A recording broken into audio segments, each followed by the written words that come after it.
So who are you? Hello, I'm Sinton-Hewitt and I'm the founder of Parkrun. And when was Parkrun started? We started our first event on the 2nd of October 2004 and we started that in southwest London in a park called Bushy Park. And what is Parkrun and where is it? Well, very simply, it's a free 5-kilometre timed run with your friends in a park.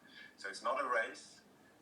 It's very, very low-key and it's open to everybody, including mums or dads pushing buggies, people running with their children. You can run with a single dog. So the whole format of the event is about getting people out, enjoying the open space, doing a little bit of exercise, but also having this communication element, which we do at the end of each park run. We all go for a coffee afterwards. I started, as I said, in 2004 with a single event. We're currently in about 850 parks around the world in 12 different countries. And these are weekly events. So we've done probably around 100,000 events in our 12-year history. Is it a commercial organisation? Well, everything is commercial in that there is money involved. It costs a lot of money to ensure that our organisation is as professional as it possibly can be. Our website, our results, our service to the community in terms of health and governance and all those things. But we are structured as a not-for-profit organisation, which basically means that there are no shareholders, there are no dividends, and every penny generated in the company goes back into the provision of events and to make sure that we are the best we possibly can be for our communities.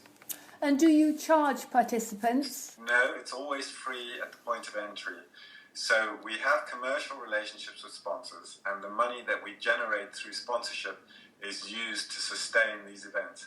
The thing that I've always said is that any town or community can have a park run as long as they are prepared to make that park run work. So they have to provide the volunteers, they have to provide the community, they have to provide the park, the land, and that's why it's always free. We believe that what we're doing is we're helping communities to be better. We're helping the community, the whole country, and everywhere we are, we're helping people to be healthier and to be just a better planet, really. Roughly how many people take part in these park runs worldwide? This number changes every single week.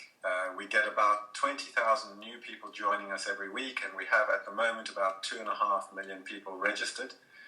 Each week, in the last week, for instance, we had 150,000 people participate a 5-kilometre running event in one of our parks. We had about 10,000 people involved in the actual volunteering or the management of the event, so it's quite considerable. You're in Russia, Poland, South Africa, Singapore, right across the world. How many parks are you actually in? It's about 850, but that changes every week because we add about 6 to 10 new events across the 12 countries we're in every single week. And can you tell me a little bit about your partnerships, in particular Athletics for a Better World? Well, the IAAF approached us a couple of years ago and asked if we could be a partner with them. Athletics for a Better World, I think, is a social program, improvements in the world around the sport of athletics, which is exactly what Parkrun does. The run is an athletic event. Sorry, that was my wife's laptop beeping. Oh. So, we're talking about program was all about using the athletics infrastructure to help people be better, to help them in their community. So the Parkrun fitted in with that perfectly well because this is ostensibly what we do. Our motto is making the world a better and a healthier planet. So helping people to integrate in a socially engaged environment around an activity which happens to be a run. So that is your big idea, which is helping to shape the world in a positive way from the perspective of health and fitness and people getting out there, encouraging people to get out there. That's absolutely correct. Everything that we do is about breaking down barriers. So there's no charge to take part. We work with local landowners to ensure that when we set up the event, it's got very little cost. We make sure that it's possible for a community to run these events. So there's no big banners, there are no medical tents. We deal with all these things in a much more engaging and appropriate way for a social 5-kilometre event. And altogether, what this is doing is it's bringing people together, bringing them out of their houses into parks on a Saturday morning, and we're making it possible for these people to get to know each other, to build relationships, and ultimately using the running as a force for good, for changing people's lives, making them healthier, making them improving well-being, basically. And this is the case. I mean, we've seen recently the press, there have been thousands and thousands of personal stories where people have said how parkrun has changed their lives. And it's the case, it's happening all over the world.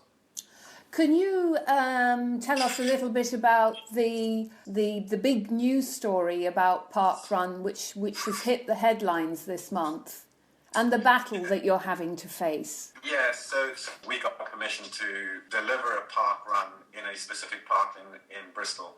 The venue's called Little Stoke, and it's a small little park, a small community. So to begin with, we had maybe 100 people come out and join the event every single week. But now it's up to about 300 people who are mostly from that local community. They come down, they do the event, and it's been working incredibly well. After 2 years, I think the local parish council have realised that this is an opportunity for them to raise money, and have therefore gone through a process of trying to understand what their needs are, and have decided to charge parkrun for access to the land. Clearly, we won't accept being charged, and as a result, if that is their ruling and if that goes through, then we will withdraw from that park, because it just wouldn't make sense. It doesn't make sense for our business model. It doesn't make sense for our contribution to those communities for us to be paying in each of those parks.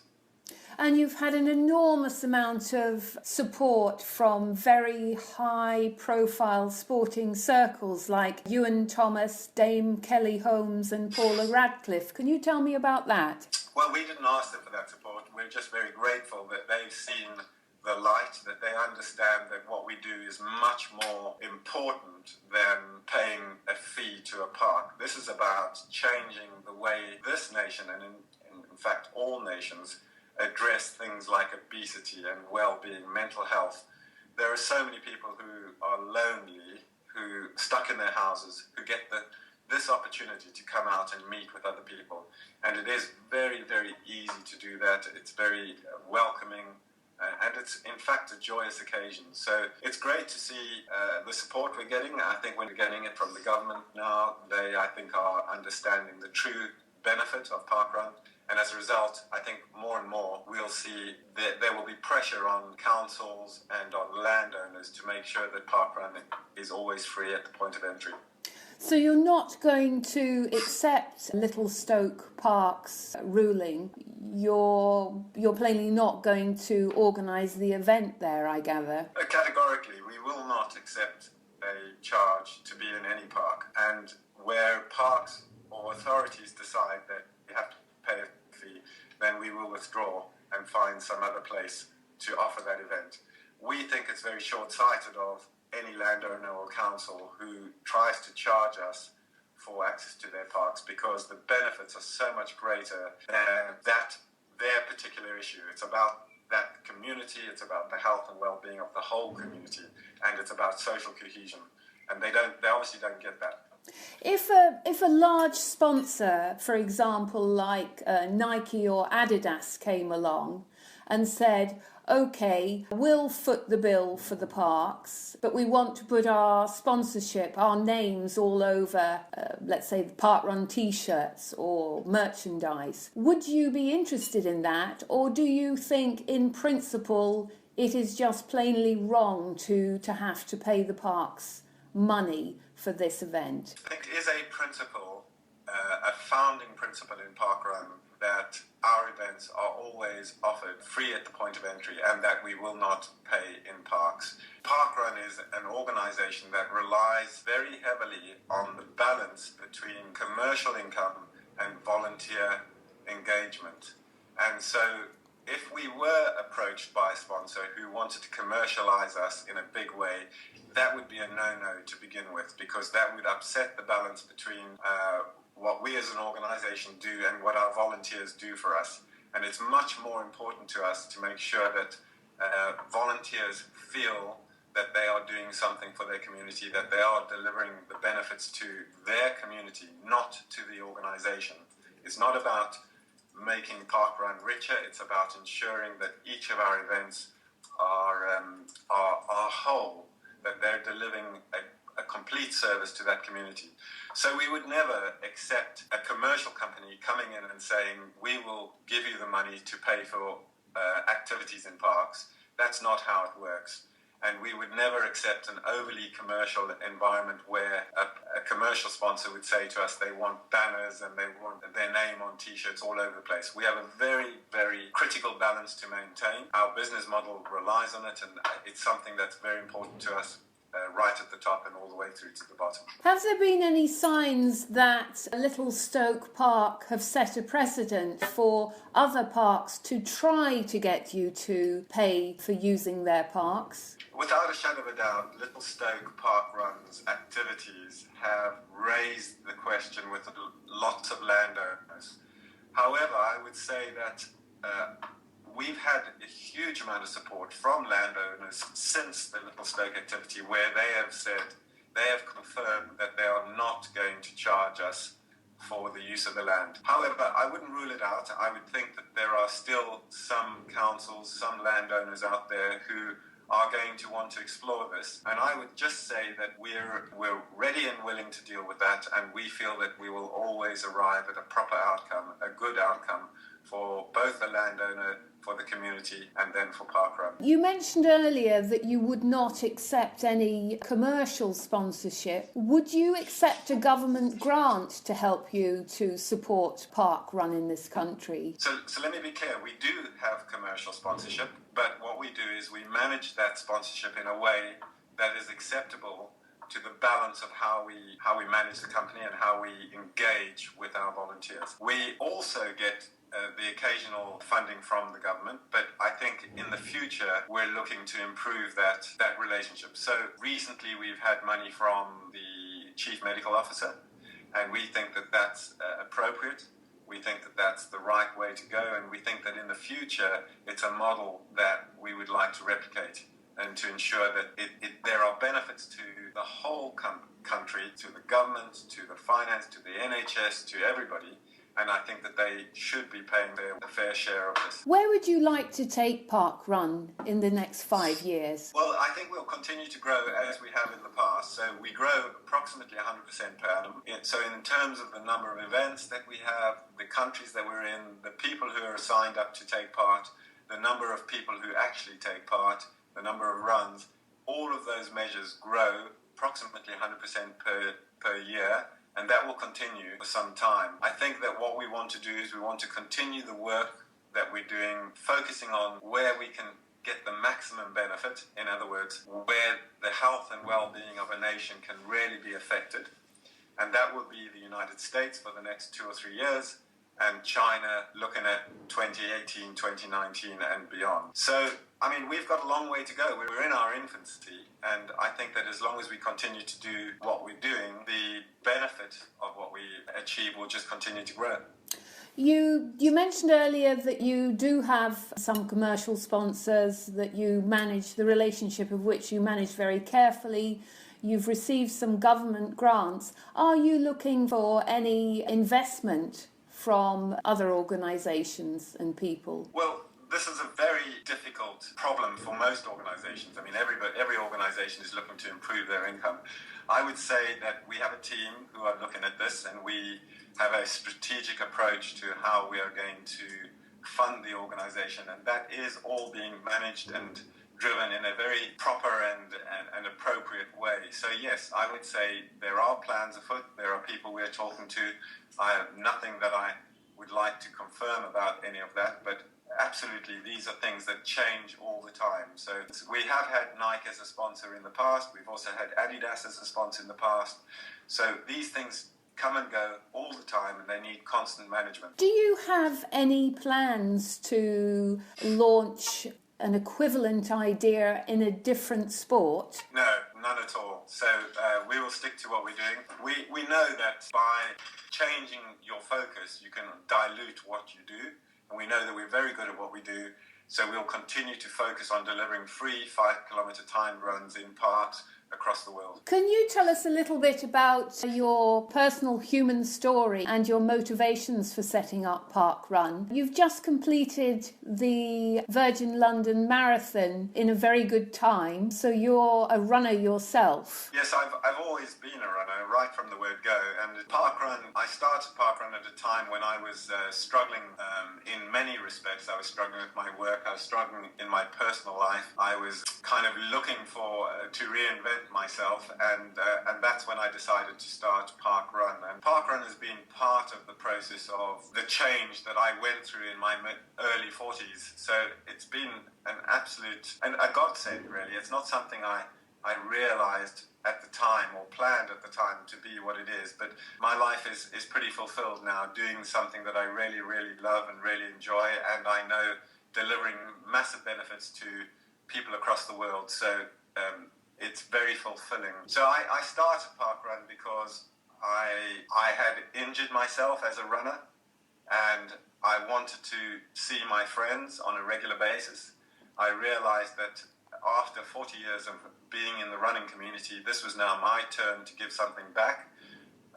And so all those things came together for me to create my first event. And there were lots of difficulties along the way. I had the government, I had the Athletics Association, and I had local clubs all saying to me that I couldn't do this and I shouldn't do it, and it would destroy running or athletics if I did do it. And I decided that they were wrong. I decided that I would do it, and I pursued the idea. I had a lot of resistance for a number of years, but it's clearly proven to be quite the opposite of what these people thought. Wherever we place a park run, the communities are strengthened, the running clubs are strengthened, the sign up for races improves, and the whole of athletics has improved in this country alone, just simply because of parkrun. Did you participate in sports at school? Yes, I was at a boarding school for most of my life, and sport was a very real part of the whole education process. Was running your preference? I used to run and swim. They were my two main sports. But I also played rugby and did gymnastics and a number of other things. So I played every sport that I could, really. What do you think about the way in which schools, particularly here in the UK and Europe, teach sports? Well, I think it's a real shame that the government has forced schools to give up their playing fields and to focus simply on grades. I think that activity or increased activity would have a direct impact on kids' abilities to learn, their willingness to be involved, all that sort of thing. So I think obesity is a real problem, not just for our country, but for every developing country. And it is a direct result of both the diet that we eat, but also lack of activity. So I'm hoping that in the future we can influence government and schools to involve more activity into the curriculum where it's been taken out in the last 20 or 30 years. Which country in the world do you think is best at teaching and encouraging children in sport? Well, I'm not an authority on that, but I would suggest it's probably the African and Australian continent. Those are the countries that I imagine features fairly high in their list, but I'm not an expert, so I wouldn't know. And you're in the States as well. How long has Parkrun been in America? We've not been there too long. We've only got 5 events in America, and America is a very big country with 52 states, and I think that each one of those states would have to be addressed separately. So I imagine we have a strategic plan for America. It's developing slowly. I think we've got a lot of work to do there, but the opportunity is very great for us. So finally, how would you like your big idea to shape the world over the next 5 to 10 years? Well, I think that running has typically been tarred with a resistance. There are lots of people who find running is not their preferred sport because they've been punished in school through running. And I think that what we can do is we can show people that running is just an extension of walking and that it is the foundation for all activity and that it can be fun and joyous. And while we do that, we can strengthen communities around the world. We can help people to address all sorts of issues that they have, from loneliness through to obesity, and in the process make the world a healthier and a happier planet. Paul Sinton-Hewitt, thank you so much for your time. Very, very pleasure. Thank you very much.